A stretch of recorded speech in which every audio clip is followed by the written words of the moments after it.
or how much it sucks, you have to do it.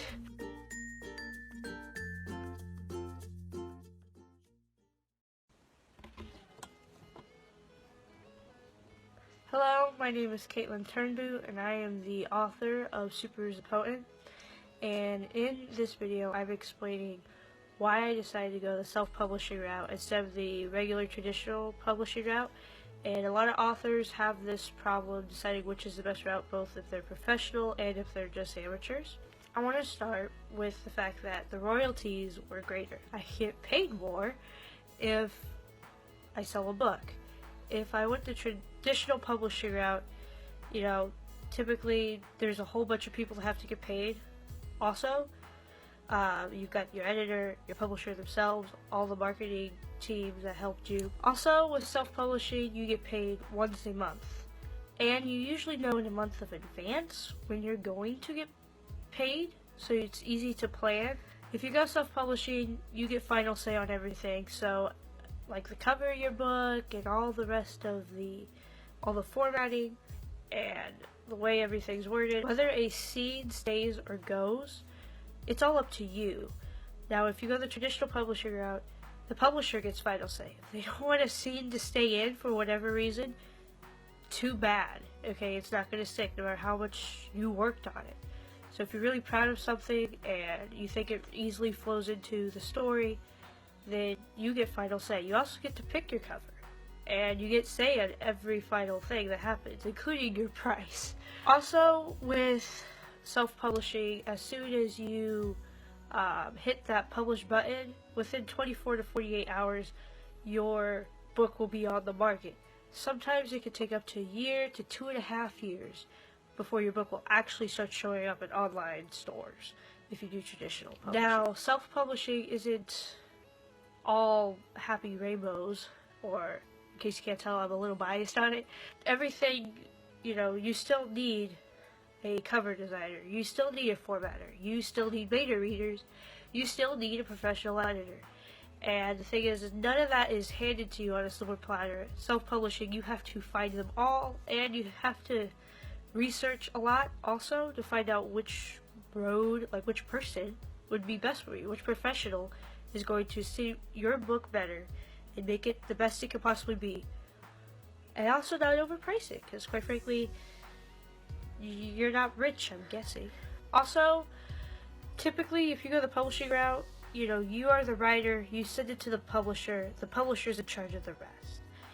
The only thing you are in charge of is you are in charge of some of your marketing, and you are most definitely in charge of writing the book, but that's about it. Your editors are usually there, your beta readers are usually there, and your formatters are all there, your cover designer's there, and your publicist is there. Because you have to go find all these professionals, and because you have to do 100% of the marketing yourself, you spend to half or even most of your time marketing, and you only spend like about this much writing. If your whole day is this big, then your writing takes about that much, because the rest of it, you're marketing your book. The more you market, the more you'll sell. If you go traditional, you get more time to write. You still have to market your book. That is something you cannot avoid. No matter how much it sucks, you have to do it. And it can get very boring, but if you have to do it anyway, you might as well get paid more for it. Also, there are a lot of people and stores that won't sell or read your book if it's not traditionally published. Now, this is fading away, but it isn't gone yet. For example, Walmart. I actually tried to sell my book at Walmart, and they told me, sorry, you're self-published, we're not going to stock your book. And so it was a cutback, because Walmart would totally market my book, a lot of people would see it, but they wouldn't take it. So, because I'm self-published, and that Walmart is not the only one, and there are a lot of readers who will refuse to read it, because when you are self-published, you don't really have to have anybody's approval, which is why there's a bunch of crap on Amazon right now, because you could be really bad, your story could be bad, and nobody can like it. And there's nothing to back it up, which is why reviews are a huge thing if you're self-published, which is something you also have to pay for and find.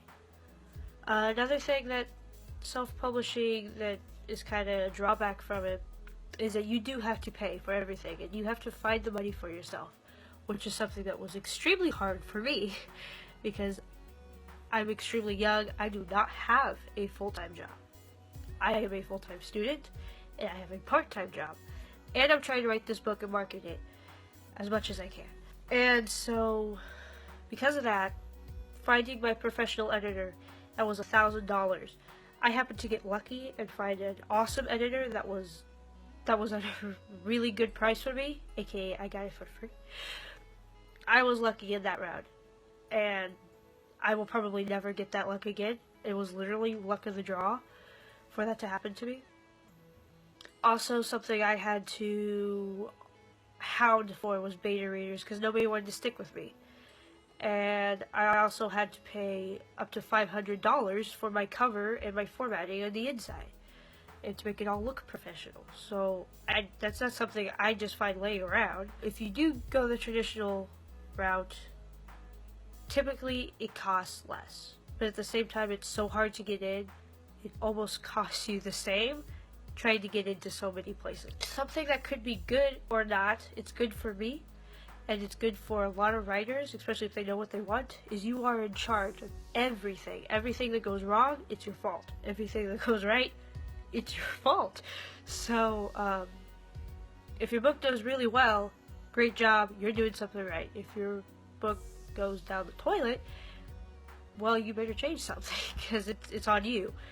And this means you're completely in charge, you're the one taking this thing where it's going, you're the one saying blast off, and if you end up doing the mechanisms wrong, sometimes this is good for some people, sometimes it's not. It just depends on your personality. Personally with me, self-publishing gets me paid more, I get final say, and I'm a control freak, so I want to be in control of everything. I like, if something goes wrong and there's nothing I can do about it, I freak out. For real. I just can't. So that's my little spiel on why in the world I decided to do self-publishing. Thank you for watching, and of course check the rest of my stuff out because it's the reason I made a channel in the first place. Thank you.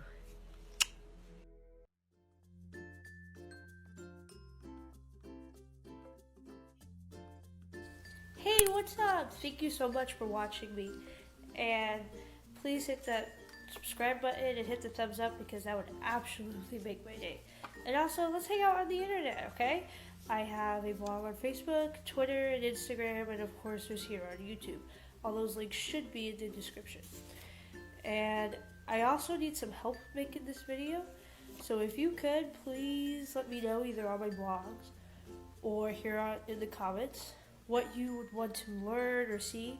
Remember that I give advice on both writing and health for busy people because, quite frankly, life happens. Okay.